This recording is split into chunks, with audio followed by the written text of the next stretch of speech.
तेरे भरोसे पे।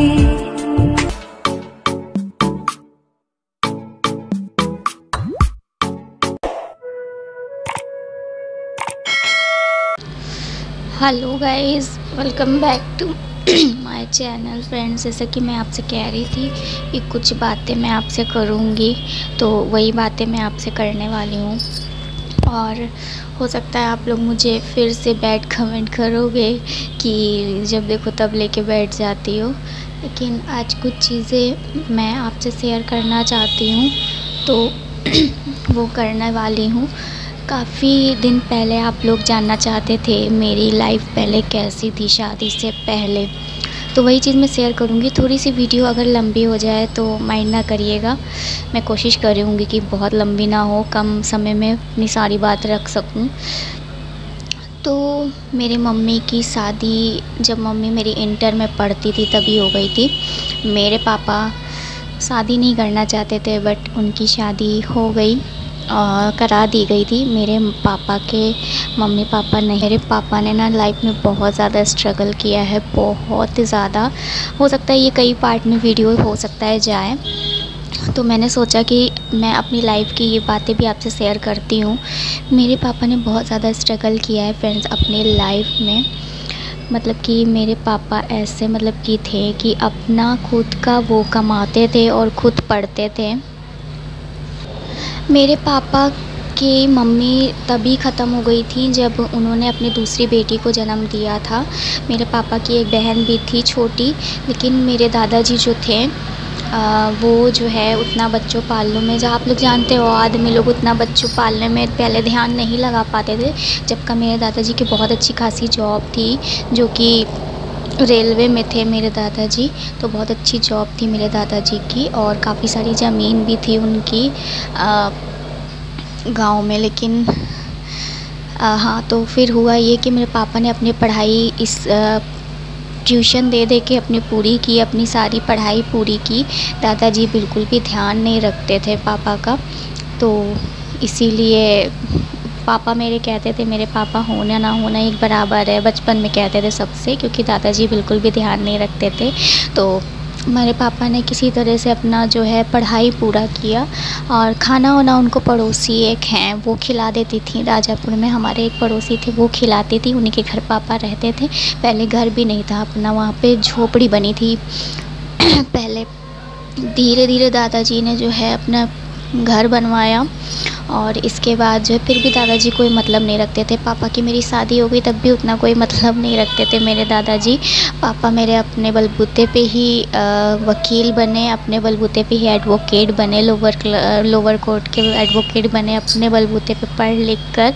और उनकी इस लगन को देख के जो उनके स्कूल वाले थे ना, उन्होंने उनकी फ़ीस माफ़ कर दी थी, और वो पढ़ाई करते थे अपना अच्छे से और बन गए वो वकील। इसके बाद मेरी मम्मी से उनकी शादी हुई।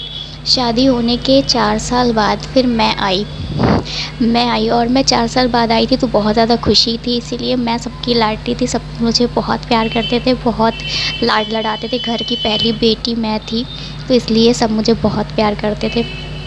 तो हमारी पापा जो है मेरे लोअर कोर्ट में थे और बहुत ही ज़्यादा ईमानदार थे, इसलिए वो कभी किसी से ना रिश्वत लेना ना एक पैसा ज़्यादा लेना बिल्कुल भी नहीं था उनका ये था ही नहीं नेचर कि एक पैसा ज़्यादा ले या झूठ बोले या कुछ भी, ऐसा कुछ भी था ही नहीं। तो बहुत ईमानदार थे जितना पैसा बनता था उतना ही पैसा वो लेके आते थे, तो उससे जो है घर का खर्चा वगैरह ना कुछ भी चल नहीं पाता था ठीक से। तो धीरे धीरे मैं भी बड़ी होने लगी, मेरी पढ़ाई लिखाई सब चीज़ में काफ़ी सारा खर्चा आना लगा, तो उस पे जो है खर्चा नहीं चल पाता था। तो मेरी नानी लोग जो है फाइनेंशियली काफ़ी मजबूत थी, तो मेरी नानी हेल्प कर देती थी। मेरे मामा लोग का सिविल लाइन में होटल था आशियाना करके, जो कि खाने पीने की दुकान, पान की दुकान थी। बनारसी पान वाले की दुकान से नाम से फेमस था हमारे मामा जी का होटल। नाना जी ने पहले पान की दुकान खोली थी, धीरे धीरे खाने पीने की दुकान हो गई थी। बहुत फेमस था सिविल लाइन्स में बनारसी पान की दुकान नाम से। LIC बिल्डिंग के बगल में था। अब तो वहाँ LIC वालों ने कब्ज़ा करके तोड़वा दिया है, कब्ज़ा कर लिया है अपना। उन्हीं की ज़मीन थी तो उन्होंने ले ली है वापस। हाँ तो मेरा पढ़ाई लिखाई का सारा खर्चा हमारी नानी उन्हीं सब देख लेती थी, सब कुछ पूरा कर देती थी। लेकिन फिर हुआ ऐसा कि मामा लोग की शादी हो गई। शादी के बाद आप जानते हो ना कि सबको अपना अपना घर परिवार देखना पड़ता है। कोई कब तक किसी को संभालेगा, कब तक किसी को देखेगा, सबकी अपनी लाइफ होती है। तो फिर उतना उन लोगों ने ध्यान देना बंद कर दिया। तो हमारे यहाँ ना बहुत ज़्यादा तंगी जो है वो शुरू हो गई थी। मेरे पापा बेचारे किसी तरह से स्ट्रगल कर के सब कुछ पूरा करते थे। धीरे धीरे हम लोग भी उस चीज़ को समझने लगे तो हम लोग उतनी जिद नहीं करते थे पापा से। पर फिर भी लगता था लाइफ में कि क्या ऐसी ही ज़िंदगी कटेगी, ये वो। पता है मैं बहुत पढ़ाई करना चाहती थी, पढ़ना चाहती थी कि मैं ये करूँगी वो करूँ। मेरा सपना था डॉक्टर बनने का। मैं डॉक्टर बनना चाहती थी। मैं बचपन में अपना जो आता नहीं है डॉक्टर वाला, मेले में मिलता है, वो मैंने ख़रीद के रखा हुआ था। ख़रीदती थी मैं, मुझे बहुत अच्छा लगता था। मैं कान में लगा के ऐसे सब कुछ चेक करती थी, डॉक्टर बनूँगी मैं, डॉक्टर बनूँगी। बट वो सपना भी कहीं ना कहीं दब के अधूरा रह गया। 1 मिनट आती हूँ। लेकिन वो सपना कहीं ना कहीं दिल में ना दब के रह गया, क्योंकि मैं जानती थी नहीं पूरा हो पाएगा सपना वो मेरा। जैसे ही मैं थोड़ी सी बड़ी हुई, समझदार हुई ना, मैं समझ गई वो सपना पूरा नहीं हो सकता, क्योंकि उसके लिए बहुत ही ज़्यादा पढ़ाई की ज़रूरत पड़ती है। मेरे पापा किसी तरीके से सब चीज़ पूरा करते थे, छोटी सी छोटी चीज़ों को सोचते थे वो पूरा करने का, लेकिन नहीं कर पाते थे। एक चीज़ ये है, कभी भी पापा ने हम लोग को खाली पेट नहीं सोने दिया है। मैं अपने पापा के लिए जितने भी शब्द बोलूँ ना उतने कम हैं। अब जैसे कि कहते हैं ना कि पापा सबके हीरो होते हैं, तो वो बात एकदम सच है। पापा सबके हीरो होते हैं, क्योंकि मेरे पापा ने कभी भी हम लोग को खाली पेट नहीं सोने दिया है। कैसे तैसे करके कुछ ना कुछ करके उन्होंने अरेंजमेंट किया है। और आपको मैं एक चीज़ ये बता दूँ कि चाहे हम लोग सत्तू उत्तू खा के ही रहे, लेकिन कभी खाली पेट नहीं रहने दिया है पापा ने। कुछ ना कुछ अरेंजमेंट ज़रूर किया है पापा ने मेरे। और मेरे पापा के पास उतना पैसा भी नहीं था कि हमारी शादी कर सके, मेरी शादी कर सके। उतना पैसा नहीं था, क्योंकि आप तो जानते हो आजकल बिना दहेज के बिल्कुल भी शादी जो है ना वो नहीं होती है। तो ढूंढते थे लड़का, कई सारे लड़कों को रिजेक्ट भी किया गया, क्योंकि सबको चाहिए था भारी भरकम दहेज। मेरी एक चीज़ समझ में नहीं आता, अगर सारी दुनिया दहेज लेने लगेगी तो जो गरीब लड़कियां हैं वो कैसे रहेंगी, उनकी शादी कैसे होगी, ये कभी कोई नहीं सोचता है। और तो पापा के सर पे ना मेरे बहुत ज़्यादा ये टेंशन था कि बेटी की शादी कैसे होगी। बहुत ज़्यादा टेंशन था, बहुत ज़्यादा टेंशन था।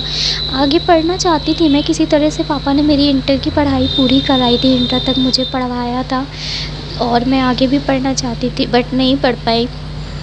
मजबूरी थी इसलिए नहीं पढ़ पाई, क्योंकि कहीं ना कहीं से मांग तोड़ के जैसे भी तैसे करके इंटर तक तो पढ़ा लिया, लेकिन आगे की पढ़ाई बहुत ज़्यादा महंगी थी तो नहीं करा सके मेरे पापा उतनी पढ़ाई मुझे।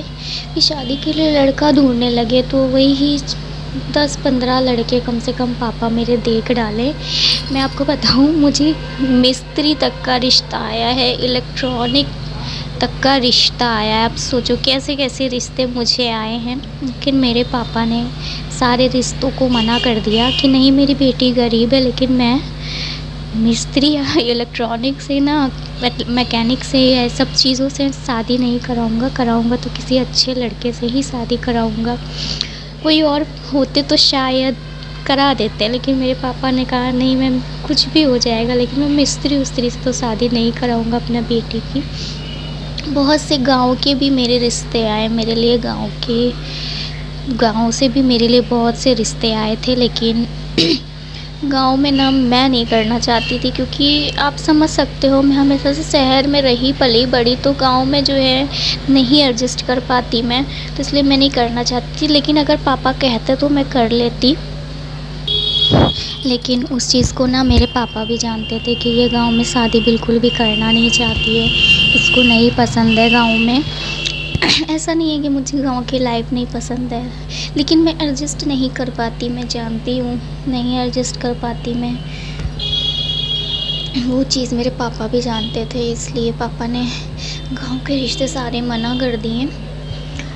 फिर अपने दोस्त यार सब में जो है बातें जो है करते रहें मेरे पापा। फ्रेंड्स, मैं आपसे अपनी ये सारी बातें शेयर कर रही हूँ, प्लीज़ इसका मज़ाक मत बनाइएगा, सिर्फ सुनिएगा मेरी बातों को कि उनकी सर मेरे माता पिता ने स्ट्रगल की हम लोग की ज़िंदगी सँवारने में, मेरी शादी करवाने में। इसका मज़ाक मत बनाइएगा बिल्कुल भी, क्योंकि बहुत लोग की लाइफ आज भी मेरी जैसी है, मेरे पेरेंट्स जैसी है, तो इसका मज़ाक मत बनाइएगा प्लीज़। मैं आपसे निवेदन करती हूँ, बहुत तकलीफ़ होती है क्योंकि हम लोगों ने झेला है, तो प्लीज़ मज़ाक मत बनाइएगा इस चीज़ का।